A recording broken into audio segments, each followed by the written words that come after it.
যদি কখনো দরকার পড়ে তাহলে আমিও গোপালের রূপ ধারণ করে লীলা করতে পারবো, আর গোপাল কোনো আপত্তি করতে পারবেন না।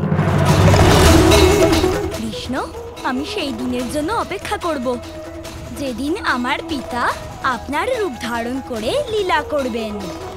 আমিও লম্বোদর।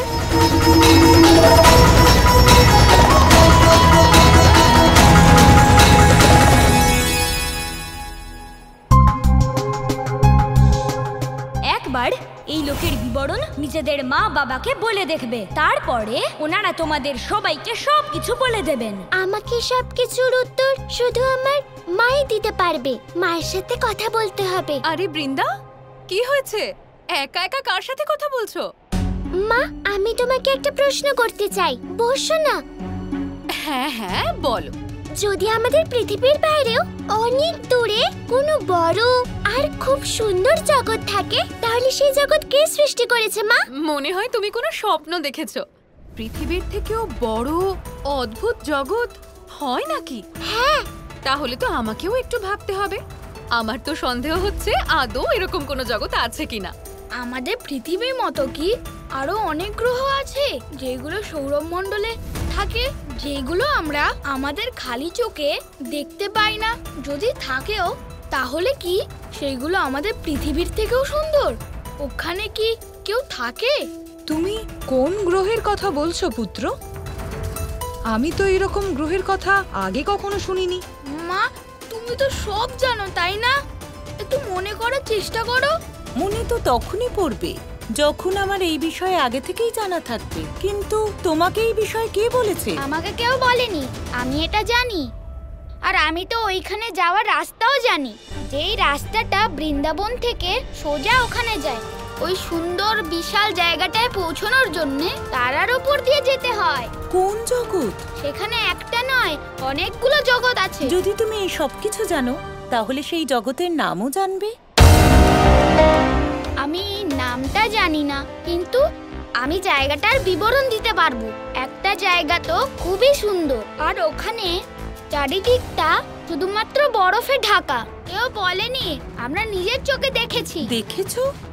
কখন, কিভাবে? আমি আমার স্বপ্নে আমার বন্ধুদের সাথে ত্রিলোক ভ্রমণে গিয়েছিলাম, আর সেখানে গিয়েই দেখেছি। স্বপ্নটা এত সুন্দর ছিল, মনে হচ্ছিল এই স্বপ্নটা যেন কখনোই শেষ না হয়। তো মা, যদি এই স্বপ্নটা সত্যি হতো, তাহলে ওরকম জগৎ কে বানাতে পারে? আর ওখানে কে থাকতো? মহাদেব। মহাদেব?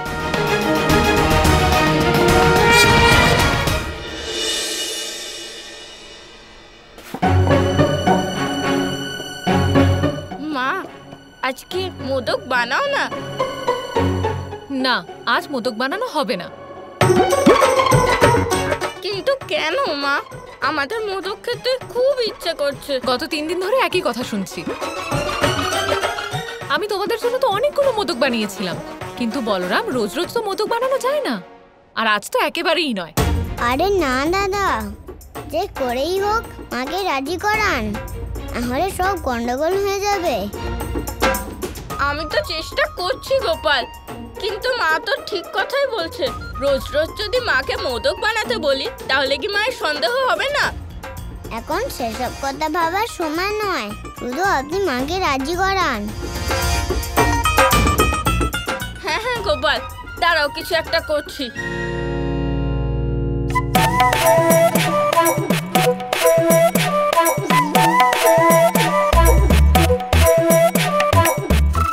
মা, দয়া করে আজকে মোদক বানাও না।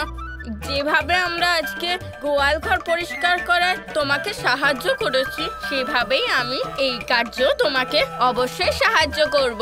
কিন্তু দয়া করে মোদক তৈরি করো না, খুব খেতে ইচ্ছে করছে মা। শুধু আমার নয় মা, গোপালেরও ইচ্ছে করছে। আজ মোদক বানানো যাবে না। কিন্তু কেন মা? কারণ আজ একাদশী, এই দিনে মহাদেবকে পুজো করা হয়। তাই আজ মোদক না, আজ বিল্লপত্র ধুতুরাই পাওয়া যাবে, কারণ আজকের দিনে মহাদেবকে বিল্লপত্র উৎসর্গ করা হয়ে থাকে। আর পুজোর পরে পায়েস বানানো হবে, আর সেটা তো ভোগে দেওয়া হবে। তাই আজ মোদক নয়, পায়েস হবে। কি হলো কৃষ্ণ? মোদক কোথায় আছে? যশোদা কাকি কি এখনো পর্যন্ত মোদক বানাননি? আজ মোদক তৈরি হবে না।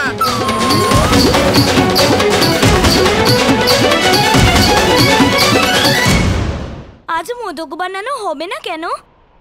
মা আমাদের বলেছে যে আজকে একাদশীর পুজো, তাই আজ পুজোয় বেলপাতা আর ধূত্রফুলি দেওয়া হবে। পুজো হয়ে যাওয়ার পর পায়েসের ভোগ হবে।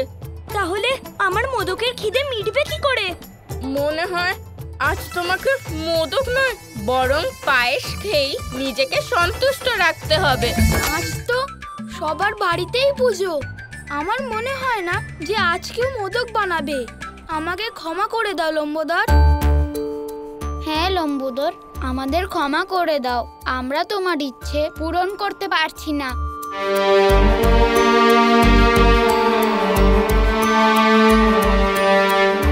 কোনো ব্যাপার নয়, আমি আজকের দিনটা শুধু পায়েসই খাবো না হয়। লম্বোদর, চলুন আমরা সবার কাছ থেকে আপনার প্রশ্নের উত্তর জেনে নিই।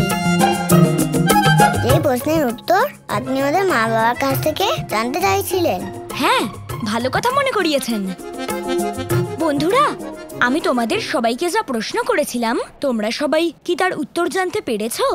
আমরা আমাদের মাকে জিজ্ঞেস করায় ওনারা আমাদের উত্তর দিয়েছেন, কিন্তু কিন্তু কি? কিন্তুর কথা পরে বলো, এখন এখানে আমরা দাঁড়াতে পারবো না, আমাদের এখন যেতে হবে। কিন্তু কেন? কারণ আজ সবার বাড়িতে পুজোর আয়োজন করা হয়েছে। বড়রা গোয়াল ঘরে যাওয়া আসা করবে। হ্যাঁ হ্যাঁ, তুমি ঠিক কথা বলেছো বৃন্দা। এখন আমাদের অন্য কোথাওই যাওয়া উচিত।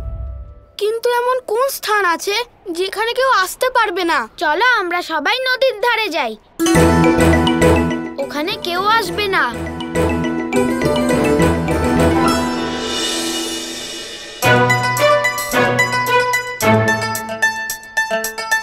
এবার বলো, তোমাদের মা বাবারা তোমাদের কি উত্তর দিয়েছেন? আমাদের মা বাবারা তো এই বিষয়ে সেরকম কিছুই জানেন না। হ্যাঁ, ওনারা বললেন যে আমরা স্বপ্নে যে জায়গা দেখেছি সেই জায়গা একমাত্র ঈশ্বরই নির্মাণ করতে পারেন। আর আরো বললেন যে ত্রিলোক ভিন্ন ভিন্ন ঈশ্বর দ্বারাই সৃষ্টি হয়েছে। ত্রিলোকের মধ্যে আমরা যে লোকে যাই না কেন, প্রত্যেকটা লোকে আমরা ঈশ্বরের দর্শন পাবো, যিনি এই জগৎ সৃষ্টি করেছেন। কিন্তু আমরা তো কোথাও ঈশ্বরকে দেখতেই পাইনি। তাহলে আমাদের মা বাবারা কোন জায়গার কথা বলছিল? কৈলাসের কথা বলছিলেন। ওনারা বলছিলেন যে আমরা যে হিমালয় পর্বতের বর্ণনা করেছি সেটা মনে হয় কৈলাসই হতে পারে। হ্যাঁ, আর বললেন কৈলাসের সৃষ্টিকর্তা অন্য কেউ নয়, স্বয়ং মহাদেব সৃষ্টি করেছেন। এটাই বলেছেন তো? এটাও বললেন যদি আমরা স্বপ্নে কৈলাস পর্বত দেখে থাকি তাহলে নিশ্চয়ই মহাদেবেরও দর্শন পেয়েছি। তার মানে তো সেই জায়গাটা কৈলাস নয়। আমার মা সব সময় বলতো যে কৈলাসে স্বয়ং মহাদেব থাকেন। এবার আপনাদের কি করে বলবো দাদা যে ওরা মহাদেবকে কেন দেখতে পায়নি? লম্বোদর, এবার মনে হয় দলকে এর ব্যাখ্যা দিতেই হবে।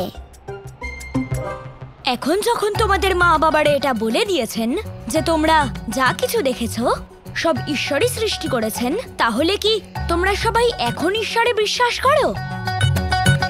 হতে পারে যে তোমাদের মা বাবারা হয়তো এইসব জায়গা দেখেননি, কিন্তু তোমরা সবাই তো সেই জায়গা দেখেছো না?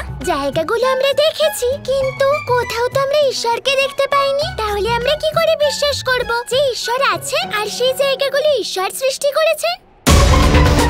গোপাল, এই মেয়েটাকে আদৌ কোনোদিন বিশ্বাস করবে যে ঈশ্বর সত্যি আছে?